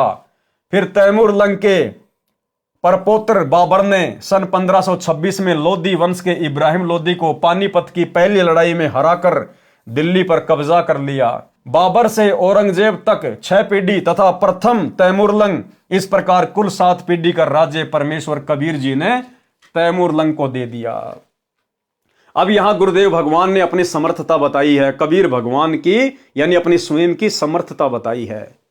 हालांकि सुदामापुरी रचने वाले भी कबीर भगवान ही थे, लेकिन सांसारिक लोगों को समझाने की दृष्टि से गुरुदेव यहां कह रहे हैं कि विचार करो कि श्री कृष्ण जी ने सुदामापुरी अगर वो रच भी दी, धन धान भी दे दिया, तो क्या दे दिया? इतनी सहायता तो एक मंत्री भी अपने मित्र की आसानी से कर सकता है। और फिर कह रहे हैं देखो परमात्मा की समर्थता। तैमूर लंग की एक रोटी खाई थी कबीर भगवान ने, एक रोटी, और 7 पीढ़ी का राज दे दिया, 7 पीढ़ी का। तैमूर लंग से लेकर औरंगजेब तक, बाबर, हुमायूं, ये सारे के सारे एक रोटी खाकर। तो उस परमेश्वर की समर्थता के आगे श्री कृष्ण जी ने भला अपने मित्र सुदामा की क्या सहायता कर दी, उसके आगे तो ऊंट के मुंह में जीरे के बराबर भी नहीं किया। तो भाइयों और बहनों, हर प्रकार से ये परमेश्वर समर्थ है, सभी आत्माओं का साथी है। इन छोटे मोटे अवतारों के रूप में भी सारा कार्य अपनी आत्माओं का ये परमेश्वर ही सिद्ध करता है। नंबर 1, तैमूर लंग जिसकी परमात्मा ने एक रोटी खाई थी, जिसके बदले 7 पीढ़ी का राज दिया था। सबसे पहले तैमूर लंग ने राज्य किया। दूसरे नंबर पर बाबर, तीसरे पर हुमायूं पुत्र बाबर, चौथे नंबर पर अकबर पुत्र हुमायूं, 5वें नंबर पर जहांगीर पुत्र अकबर, 6ठे नंबर पर शाहजहां पुत्र जहांगीर, 7वें नंबर पर औरंगजेब पुत्र शाहजहां। और उसके बाद में दिल्ली का साम्राज्य टुकड़ों में बंटना शुरू हो गया था। सन 1526 से 1707 तक बाबर से लेकर औरंगजेब ने दिल्ली का राज्य किया। विशेष भिन्नता, जन्म मरण का कष्ट न श्री कृष्ण का समाप्त है न सुदामा का हुआ, दोनों ही आगे के जन्मों में अन्य प्राणियों के शरीरों में जाएंगे। और तैमूर की एक रोटी खाकर भगवान ने 7 पीढ़ी का राज तो दिया ही दिया, साथ में परमात्मा ने मोक्ष का अधिकारी भी बना दिया। तैमूर को 7 पीढ़ी का राज्य भी मिला और मोक्ष भी मिला। सहायता में इतना अंतर समझें, जैसे सहायता तो स्टेट का मंत्री करे, दूसरा देश का प्रधानमंत्री करे, दोनों के सहायता करने में रात और दिन का अंतर होता है। कबीर जी यानी सत्य पुरुष को प्रधानमंत्री जानो और श्री कृष्ण जी श्री विष्णु जी को प्रांत का मंत्री जानो। फिर भी बात भक्ति की चल रही है। कबीर जी ने कहा है कि कबीर जो जाकी शरणा बसे, ताको ताकी लाज, जल स्यों ही मछली चढ़े, बह जाते गजराज। वाणी नंबर 107 का सरलार्थ। आगे गुरुदेव भगवान ने भगत नंदा नाई की जो कथा है उसको शामिल किया है। भगत नंदा नाई सैन की कथा, नाई को कहते हैं सैन। नाई समुदाय में एक महान भगत नंदा जी हुए हैं। नाई को सैन भी कहते हैं। वे परमात्मा की धुन लगन में लगे रहते थे। हालांकि उस समय भगत नंदा जी को कोई सच्चा मार्गदर्शक प्राप्त नहीं था, कोई तत्वदर्शी संत प्राप्त नहीं था। पिछले जन्म की बैटरी चार्ज थी, भक्ति में आस्था थी, और जिसने जैसा भी उनको नाम दे रखा था उस भक्ति में वो मस्त रहते थे, धुन लगा के भक्ति करते थे, सुरती नृत्य से मन लगाकर। राजा के निजी नाई थे और वहां का जो राजा था भगत नंदा जी उसका हजाम किया करते थे, उसकी सेविंग किया करते थे, वो उसका निजी नाई था। रोजाना राजा की हजामत यानी दाढ़ी काटने जाया करते थे, राजा के सिर की मालिश करने भी जाते थे। भगत नंदा जी एक दिन भगवान की भक्ति में इतना मगन हो गया कि उसको ध्यान नहीं रहा कि मैंने राजा की हजामत करने जाना है। देखो कितनी बड़ी बात है भाइयों और बहनों। आज हमें सच्ची भक्ति मिल गई तो भी हमारा ध्यान ये काल इन मंत्रों पर नहीं लगने दे रहा, भक्ति में नहीं लगने दे रहा। दुनिया भर की टेंशन कुछ तो काल ने दे रखी है। कुछ हम भक्तों ने ज्ञान को अच्छे से ना समझकर दुनिया भर की टेंशन, कारोबार, धंधा हमने भी फैला रखा है और हमारा इस भक्ति पर वो ध्यान नहीं लग रहा। उस सुरती नृत्य से आज हम मंत्र नहीं कर पा रहे जो करने चाहिए, जो गुरुदेव चाहते हैं। और इधर नंदा जी, ना इनको ये सतनाम मिला हुआ था, ना सच्चा गुरु था, और जैसी भी साधना थी उसको तन मन से किया करते थे। भगत नंदा जी एक दिन भगवान की भक्ति में इतना मगन हो गया कि उसको ध्यान नहीं रहा कि मैंने राजा की हजामत करने जाना है। राजा की दाढ़ी बनाने जाने का निर्धारित समय था, वह समय जा चुका था। जैसे मान लीजिए राजा की दाढ़ी सुबह वो 11 बजे करता था प्रतिदिन, लेकिन उस समय वो भक्ति में लीन हो गया और वो 11 बजे का समय निकल गया। अब नंदा जी को पता था कि भाई राजा कितना गुस्से वाला है और भाई आज तो तेरे को परिवार समेत वो कोल्लू में पेलेगा, फांसी पे चढ़ाएगा, सूली की सजा तोड़ेगा। इतना भयभीत हो गया। राजा की दाढ़ी करने जाने का निर्धारित समय था, वह समय जा चुका था। 2 घंटे देर हो चुकी थी। राजाओं की जुबान पर दंड रहता था। जो भी नौकर जरा सी गलती करता था तो उसको बेरहमी निर्दयता से कोड़ों से पीटा जाता था, अचेत होने पर छोड़ा जाता था, शरीर की खाल उतर जाती थी, रो रो कर बेहोश हो जाता था। यह दृश्य भगत नंदा कई नौकरों के साथ देख चुका था। आज उनको वही भय सता रहा था। कांपते कांपते राजा के निवास पर पहुंचे। राजा के पैरों में गिरकर देर से आने की क्षमा याचना करने लगा। भगत नंदा जी जाते ही राजा के पैरों में लौटकर रोने लग गए, पैर पकड़ लिए, क्षमा याचना करने लगा। कहा कि माई बाप आगे से कभी गलती नहीं करूंगा। भगत ने देखा कि राजा की दाढ़ी बनाई हुई थी, सिर में मालिश भी कर रखी थी। भगत सैन को समझते देर नहीं लगी कि किसी अन्य नाई से हजामत तथा मालिश करवाई है। राजा ने पूछा कि ये हजामत करने वाला यानी नाई, आप क्या कह रहे हो? आप पागल हो गए हो क्या? भगत नंदा जी ने कहा, महाराज आज मुझे ध्यान नहीं रहा, मैं भूल गया, मैं आपके दाढ़ी बनाने के समय पर नहीं आया। जीवन में पहली व अंतिम गलती है, कभी नहीं करूंगा। उसका विलाप सुनकर रानी तथा अन्य मंत्री भी आ गए थे। राजा ने कहा कि सैन, आप अभी अभी दाढ़ी बनाकर सिर में मालिश करके गए हो। राजा ने क्या कहा कि भगत जी आप तो अभी अभी मेरी दाढ़ी बनाकर और सिर में मालिश करके गए हो। आप क्या कह रहे हो? आप देर से आए हो? क्या नींद में बोल रहे हो? भगत नंदा जी ने कहा कि नहीं महाराज, आपने किसी अन्य नाई से हजामत कराई है, मैं तो अभी अभी आया हूं। राजा ने सैन भगत के घर पर मंत्री भेजकर पता कराया तो उसकी पत्नी भी रो रही थी कि आज पति देर से गए हैं, उनको दंड दिया जा रहा होगा। मंत्री ने पूछा कि क्यों रो रही हो बहन? भगतमती ने बताया कि मेरे से गलती हो गई, मैंने भगत को याद नहीं दिलाया। भक्ति पर बैठने से पहले भगत ने कहा था कि कुछ समय पश्चात मुझे याद दिलाना कि राजा की सेवा करने जाना है, मैं भी भूल गई।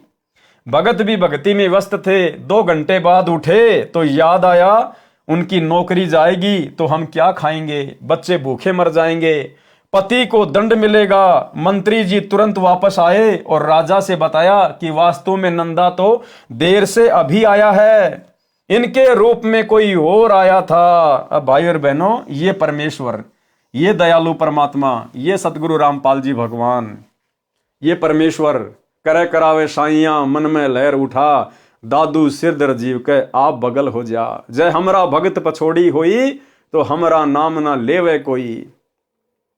भाई और बहनों, आज भी वही परमात्मा धरती पे प्रकट है। हर युग में, हर देश काल और परिस्थिति में यही कबीर परमात्मा सतगुरु रामपाल जी भिन्न भिन्न रूप धारण करके भिन्न भिन्न नामों से यहां अपनी आत्माओं के लिए अद्भुत चमत्कार करते रहते हैं, सिर्फ इसलिए कि कलयुग के इस प्राइम टाइम, इस बिचली पीढ़ी तक इन आत्माओं में भक्ति की ज्योत जलती रहे। आज भी वही भगवान है धरती पे और भगवान के गुण बदले नहीं हैं। आप और हम बदल गए, आप और हम जीवों की सोच में फर्क आ गया। आज आप और हमारे विश्वास में कमजोरी आ गई, अन्यथा आज भी यही परमात्मा सतगुरु रामपाल जी भगवान वही सब चमत्कार खड़े खड़े करने को तैयार है, खड़े खड़े करने को। और देखो भाई और बहनों, इसलिए दास बारंबार कहता है कि ये 2 कोड़ी का कुत्ता पवन दास अपनी तरफ से कुछ नहीं भोगता है।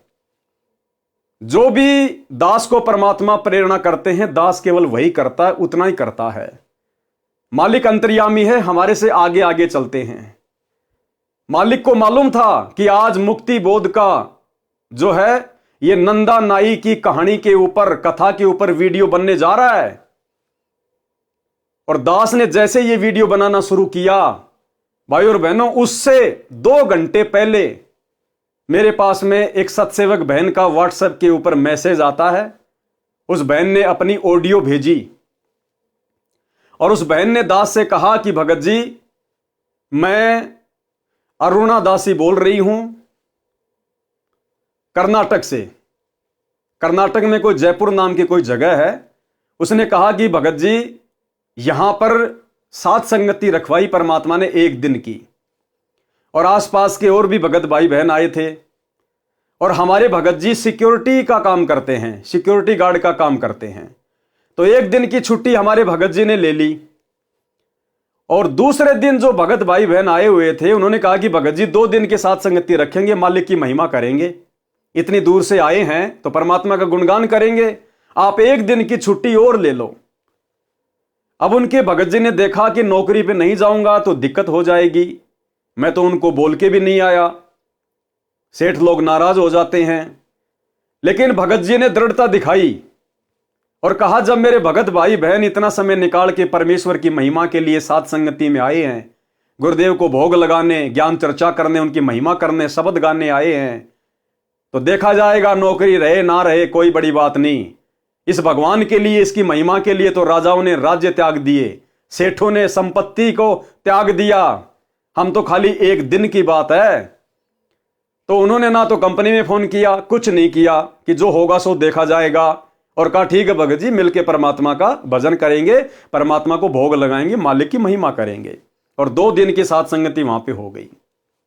तीसरे दिन जब भगत जी अपनी नौकरी करने जाते हैं सिक्योरिटी गार्ड की, तो भाई और बहनों वहां भगत जी को पता चलता है कि कल भगत जी के रूप में परमात्मा ड्यूटी देके गए। सतगुरु रामपाल जी भगवान भगत जी का रूप बनाकर और ड्यूटी देके गए, ड्यूटी देके।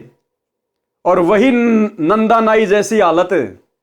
भगत जी ने कहा कि मैं तो कल आए नहीं, मेरे घर पे तो परमात्मा का सत्संग था, साथ संगति थी। बोला नहीं नहीं भाई, आया क्यों नहीं?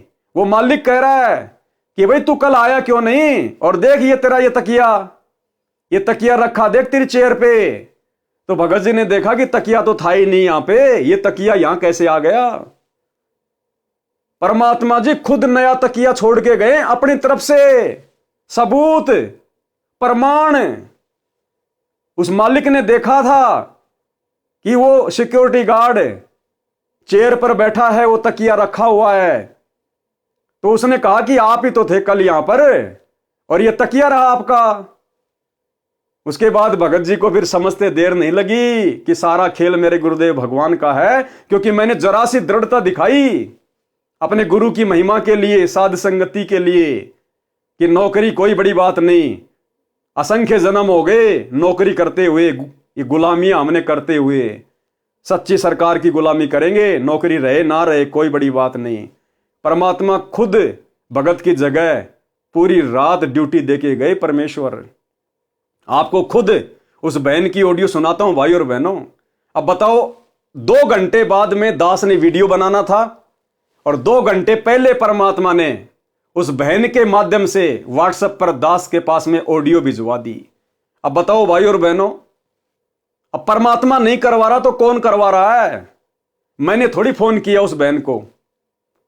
मैं तो आप में से कितने भाइयों को फोन करता हूं, कितनों को व्हाट्सएप पे मैसेज करता हूं, आप भाई बहन अच्छी प्रकार से जानते हैं। मैं तो 2-2 महीने तक आपके फोन भी नहीं उठा पाता। तो इस प्रकार हमें विश्वास होता है कि गुरुदेव भगवान नित हमारे साथ में हैं, और सतगुरु रामपाल जी परमेश्वर जी के विशेष आशीर्वाद से, उनकी दया दृष्टि से ये वीडियो बनाए जा रहे हैं भाई और बहनों। आपको उस बहन के मुख कमल से सुनाता हूं। अब आप जी स्वयं सुनिए अपने गुरुदेव भगवान की समर्थता, कि जब हम इस परमेश्वर के लिए 2 कदम आगे बढ़ेंगे तो परमेश्वर क्या कुछ नहीं कर देगा। परमेश्वर कहते, जय तू चाले 1 कदम, मैं चालू कदम 60, और जय तू हो जा काठ का, मैं हो जाऊं लोहे की लाठ। कि हे भगत, अगर तू विश्वास करके इस भक्ति मार्ग पर 1 कदम भी आगे बढ़ेगा, मैं 60 कदम तेरे आगे चलूंगा। और जय तू हो जा काठ का, और अगर तूने अभिमान किया, मान बढ़ाई की, तो मैं फिर लोहे की लाठ, फिर मैं तेरा बाप हूं, मैं तेरे से भी ऊपर वाला हूं फिर। तो परमात्मा कहते हैं, भगत बन के भक्ति करेगा तो तेरे आगे खड़ा रहूंगा, तेरे पीछे खड़ा रहूंगा। और अगर जरा सी मान बढ़ाई, अहंकार आ गया, फिर समझ लेना हिरण्याकुश की छाती भी हमने फाड़ी थी, कंस को भी हमने मारा था, रावण को भी हमने मारा था, फिर हम नहीं बकसते किसी को। तो अब आपको बहन के मुख कमल से सुनाते हैं परमात्मा ने क्या चमत्कार किया। यानी भाई और बहनों, हमें विश्वास होना चाहिए, ये भक्ति युग चल रहा है। आने वाले समय में खड़े खड़े चमत्कार होंगे, इस प्रकार के खड़े खड़े। देखो, आज ये विज्ञान है, आज ये विज्ञान है, और आज ये विज्ञान से सारे सब कुछ ये काम हो रहे हैं। टीवी, रेडियो, इंटरनेट जो भी है, ये गाड़ियां वगैरह, ये बसें वगैरह, ये एरोप्लेन वगैरह। अब पहले के समय में क्या था भाई और बहनों, ये विज्ञान नहीं थी। पहले के समय में आध्यात्मिक विज्ञान थी। पहले लोगों की भक्ति से परमात्मा चमत्कार किया करते थे, उनमें सिद्धियां आ जाया करती थी। इस विज्ञान की आवश्यकता नहीं थी पहले। ये तो बहुत ही घटिया और निम्न स्तर की चीज है। आध्यात्मिक विज्ञान, जो सिद्धियों से जो चमत्कार होते हैं, ये विज्ञान नहीं कर सकती। लेकिन वर्तमान में लोगों के पास में आध्यात्मिक शक्ति नहीं है, भक्ति नहीं है, इसलिए विज्ञान का सहारा लेना पड़ रहा है। और पहले के टाइम पे ये विज्ञान नहीं थी। पहले के समय में भक्ति हुआ करती थी, लोग अपनी तपस्या करते थे, भक्ति करते थे, मंत्रों का जाप करते थे, मर्यादाओं में रहा करते थे, जिस कारण से उनके साथ में चमत्कार हुआ करते थे, उनके अंदर वो सिद्धियां आ जाया करती थी। और वो सिद्धियों से कुछ भी कर सकते थे, कुछ भी। तो भाई और बहनों, वर्तमान में आप और हमारे पास में वो भक्ति है जो भक्ति सतयुग में नहीं थी, त्रेता में नहीं थी, द्वापर में नहीं थी। फिर भी लोगों ने अपने पिछले जन्मों की भक्ति से बड़े बड़े चमत्कार कर दिए। आप और हमें तो परमात्मा ने वास्तविक भक्ति दे दी। और गुरुदेव कहते हैं जो तुम सुमरण कर रहे हो इसमें 24 सिद्धियां हैं, 24 सिद्धियां। लेकिन आप लोगों ने सिद्धियों का प्रयोग नहीं करना। ये सिद्धियां तुम्हारे ऊपर जब कोई संकट आएगा ऑटोमेटिक अपना काम करेंगी, ऑटोमेटिक। तुमने इन सिद्धियों से कार्य लेने की जरूरत नहीं है, अन्यथा मर्यादा खंडित हो जाएगी। जब तुम्हारे ऊपर कोई आपत्ति आएगी, इस भक्ति की शक्ति से ये सिद्धियां ऑटोमेटिक तुम्हारे साथ रहेंगी, ऑटोमेटिक अपना काम करेंगी। इसलिए भाई और बहनों, आप और हमने डरने की, घबराने की जरूरत नहीं है। समर्थ हमारे साथ में है, समर्थ की सच्ची भक्ति हमारे पास में है। हमने केवल डरना है तो मर्यादा टूटने से, कि हमारी भक्ति पंचर ना हो जाए, हमारे गुरुजी नाराज ना हो जाएं। आने वाले समय में यह परमात्मा खड़े खड़े चमत्कार करेगा। चमत्कार तो आज भी कर रहा है, साथ में तो आज भी है। वो सिद्धियां आज भी हमारे साथ में बराबर काम कर रही है। तभी तो हम इस घोर कलयुग में हर प्रकार से संघर्ष करते हुए भक्ति कर पा रहे हैं। अन्यथा ये भक्ति काल एक सेकंड भी आपको इस भक्ति पे नहीं टिकने दे, एक सेकंड भी। अगर गुरुदेव भगवान का विशेष आशीर्वाद और ये भक्ति की शक्ति ना हो तो अब सुनिए बहन के मुख कमल से किस प्रकार से गुरुदेव भगवान ने, जिस प्रकार नंदा नाई के लिए परमात्मा ने नंदा नाई की जगह नौकरी की, राजा की हजामत बनाई, सेविंग की, इसी प्रकार अपने भगत के लिए, अपने सत्सेवक के लिए गुरुदेव भगवान ने सिक्योरिटी गार्ड की नौकरी की। सुनिएगा भाई और बहनों। सत्साई पवन भाई विजयपुर कर्नाटक में 2 दिन की सत्संगति थी अरुणदास जी के घर में। तो सभी भाई भगत आए हुए थे। भगत जी ना हमारे सिक्योरिटी ड्यूटी करते हैं वो, तो सिक्योरिटी की ड्यूटी के एक दिन छुट्टी ले लिए। भगत भाई आए थे ना उस दिन, तो दूसरे दिन जाना करके बोले, वो काम पे नहीं गए, नहीं जा पाए। तो सभी भाई भगत बोल रहे थे कि भगत जी आज एक दिन की छुट्टी ले लो करके। भगत जी थोड़ा डर रहे थे। तो भगत जी ने क्या किया, परमात्मा के ऊपर भरोसा रख के परमात्मा को दंडवत प्रणाम किया। परमात्मा के चरण को सब के चिंता छोड़ के उस दिन भगत जी ने छुट्टी की। तो भगत जी के रूप में परमात्मा ने वही जगह पे जाके सिक्योरिटी की ड्यूटी की। परमात्मा ने उधर प्रमाण के लिए तकिया छोड़ के गए। परमात्मा ने भगत जी के रूप में ड्यूटी करी परमात्मा ने। Bhagat ji night duty. सत्साहेब भगत जी, पवन भाई सत्साहेब और सत्साहेब पवन भाई।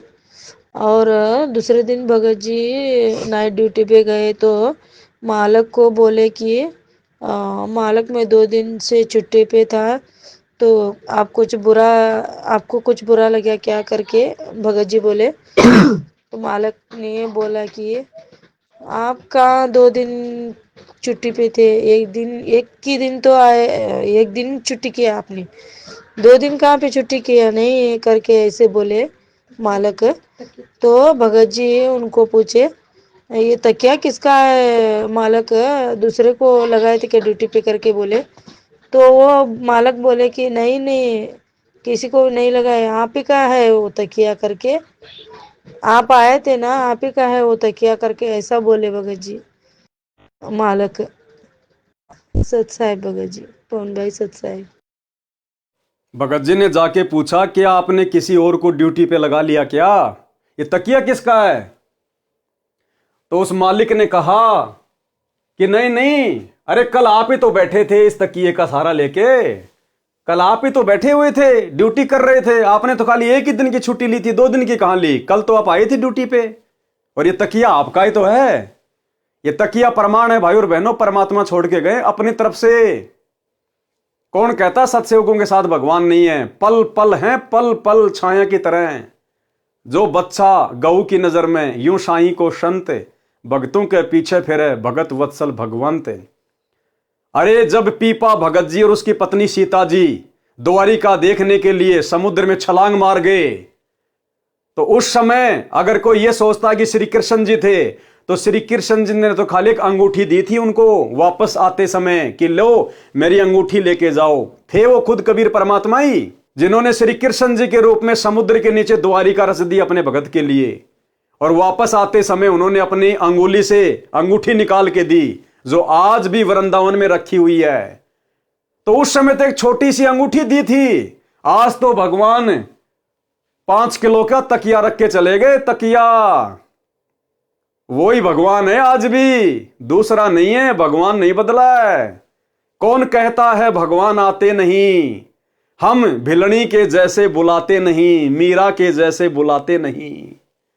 तो ये भाई और बहनों, अब ये चमत्कार नहीं तो और क्या है। धरती पर परमात्मा प्रकट है, पल पल अपने सत भक्तों के साथ में है। अगर जरूरत है तो केवल विश्वास करने की।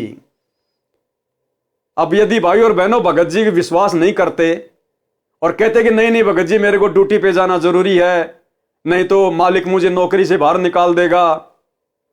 अगर राजा सिकंदर लोदी की तरह जनता के दबाव में आके, जिस प्रकार राजा सिकंदर लोदी बार बार नाम दीक्षा लेने के बाद भी कबीर परमात्मा के साथ में दुर्व्यवहार करता था, यह सोचकर कि जनता कहीं मेरा राज्य ना छीन ले, इसी प्रकार यदि भगत जी भी नौकरी के डर से कि मालिक मुझे सिक्योरिटी गार्ड से निकाल ना दे, और अगर दूसरे दिन की साथ संगति ना रखवाते तो परमात्मा नाराज हो जाते कि नालायक, तुझे भक्ति और भगवान की महिमा से ज्यादा अपनी नौकरी प्यारी है। परमात्मा 2 मिनट में नौकरी को ठोकर मरवा देते और मर्यादा खंडित होती, वो अलग। लेकिन भगत ने हिम्मत दिखाई, परमात्मा पे विश्वास किया कि बाढ़ में जाए नौकरी। हम तो बड़े बड़े राजा रह चुके हैं, सिक्योरिटी गार्ड की नौकरी कौन सी बड़ी बात है।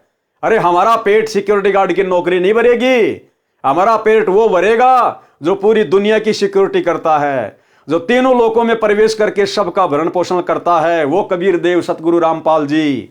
वो हमें नौकरी भी देगा, वो हमारा पेट भी भरेगा। भगत ने विश्वास किया और आए हुए भक्तों का दिल नहीं तोड़ा, और एक दिन की साथ संगति और रख दी, परमात्मा की महिमा की भोग लगाया, और उधर भगवान अपने भगत की जगह बैठ के नौकरी कर रहा है। तो बताओ भाई और बहनों, कौन कहता कि केवल नंदा नाई के लिए भगवान ने राजा की हजाम बनाई। यहां भी देख लो, वर्तमान में आपकी आंखों के सामने है। तो परमात्मा धरती पर है, विश्वास की जरूरत है भाई और बहनों। चाहे शीश कट जाए लेकिन मर्यादा नहीं तोड़ेंगे, लोक लाज में नहीं आएंगे, मर्यादाओं को लेकर किसी के आगे नहीं झुकेंगे। गुरुदेव कहते हैं कि भगत का एक लक्षण है, भगत किसी से लड़ता नहीं और भगत किसी से डरता नहीं, क्योंकि हमारी पीठ पीछे हमारा भगवान खड़ा हुआ है। अब आगे बढ़ते हैं भाई और बहनों हम इस कहानी पर। मंत्री जी तुरंत वापस आए और राजा से बताया कि वास्तव में नंदा तो देर से अभी आया है, इनके रूप में कोई और आया था जो आपकी हजामत तथा मालिश करके चला गया। यह बात सुनकर राजा को समझते देर नहीं लगी कि भगत सैन के रूप में भगवान ही आया था, भगवान ही आए थे। राजा सिंहासन से नीचे आया और भगत सैन जी को सीने से लगाया। ऐसे निर्दयी राजा को भी परमात्मा ने निर्मल बना दिया भगत के सामने। राजा सिंहासन से नीचे आया और भगत सैन जी को सीने से लगाया और कहा कि भगत, मैं तेरे को सेवा से मुक्त करता हूं, कि मैं आज तेरे को सेवा से आजाद करता हूं। आज के बाद तू मेरी दाढ़ी नहीं बनाएगा और पूरी जिंदगी का तेरे बच्चों का पालन पोषण की मैं जिम्मेदारी लेता हूं। देखो, थोड़ा सा विश्वास, भक्ति में ध्यान दिया उसने भक्ति में ध्यान दिया, लगन लगा के निरंकार भाव से अपनी भक्ति में मस्त था, सब चिंताओं को छोड़कर। देख लो, जरा सा भक्ति में ध्यान क्या लगाया, परमात्मा ने आजीवन का सुख दे दिया, आजीवन का सुख। तेरे को राज दरबार में दरबारी रखता हूं। मेरे को दोष लगा है कि भगत के स्थान पर भगवान ने मेरी दाढ़ी बनाई, सिर की मालिश की, मैं इस पाप को कैसे धो पाऊंगा। नंदा जी भी समझ गए कि मेरे कारण परमात्मा को कष्ट हुआ और जोर जोर से रोने लगे कि हे परवरदिगार, मुझ 2 कौड़ी के दास के कारण आप स्वर्ग छोड़कर यानी सतलोक छोड़कर हजाम बने, नाई बने, मुझे उठा देते भगवान। आपको कष्ट उठाना नहीं पड़ता, मैं समय पर आ जाता। इसलिए वाणी के माध्यम से बताया है कि सच्चे भगत पर परमात्मा ऐसे कृपा करते हैं। और यकीन मानना भाई और बहनों, आज भी ये परमात्मा आप और हमारे गुप्त रूप में सैकड़ों कार्य कर रहा है। कोई ये ना सोचे कि मेरे ऊपर कोई विशेष आपत्ति नहीं आ रही, कोई परेशानी नहीं आ रही नाम दीक्षा लेने के बाद, ये हमारी महाभूल है। परमात्मा कहते हैं गुप्त रूप में सब काम सार दे जो भी विपदा आन पड़े। ये परमात्मा इतना दयालु है, ये अपने भगत को महसूस भी नहीं होने देना चाहता। उसके कष्टों को जो उसके ऊपर उसके प्रारब्ध के हैं उसको दुखी करने हैं, ये परमात्मा हमारे असंख्य कष्टों को तो ऐसे समाप्त कर देता है, भगत को महसूस भी नहीं होने देता कि तेरे ऊपर कोई संकट आने वाला था। ये ऐसा दयालु भगवान है। यदि आज हम इनकी शरण में ना होते भाई और बहनों, हमारा अता पता नहीं होता आज हम कौन सी जेल में पड़े होते, कौन सी जेल में या कौन सी हॉस्पिटल में सड़ रहे होते आज हम। तो ये दीन दयाल है। हमें इस परमेश्वर के गुणों को बारंबार याद करते रहना चाहिए।